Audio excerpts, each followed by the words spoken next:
Well, I'm pleased to say now I'm joined by Richard Yeates, who is here with Fawn Rebel, who will head into the Derby quarterfinals, of course, on Saturday night. And you tell me, Richard, how many years you've been training dogs. I kind of wanted to know if this little run at Toaster is, if it's up there with the best moments of your career. Yeah, it's got to be. I mean, the Oaks was a pinnacle for me, really, for you to remember. But yeah, I've been training dogs since 1978, I think it is.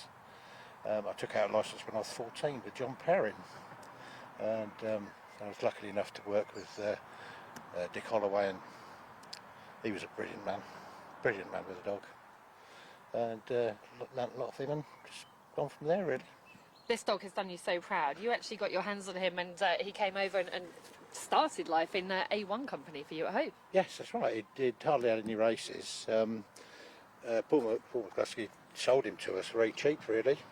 He'd done us a favour. Lovely man. He still rings up and talks about the dog, and he says he'll have half of Ireland over if he gets to the final. So, but he's a lovely man. Yeah, we got him very cheap, and he's been an absolute superstar. I think he'd only had about 5 or 6 runs in Ireland. And he's still only had about 45. Even now he's sort of 4.5 years of age. But his CV is incredible, but without that big win. So 3rd in the Derby Plate in 2020, 5th in 2021 in the Blue Ribbons, and 3rd in the Olympic as well. And of course you've had a couple of times where you've had to withdraw him lame and off colour. But how much do you think he deserves, like that big moment in the spotlight, that win? I think he's been one of the fastest dogs in the country. I really do. He's lost so much time with his injuries, nasty little injuries, niggly ones. We had to put him out the Derby, out the Blue Ribbon.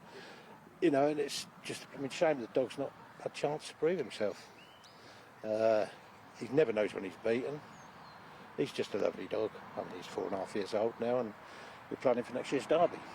Well, for his age, he is quite remarkable, and there's certainly no plans to stop his career, because you said he loves his racing so much. He loves his racing. There's no point in stopping him if they're enjoying it, and I think he'd go mad if you just left him in the kennel. He'd tear the kennel down every time he took dogs out. But he absolutely loves it, and we love it. We love to watch him.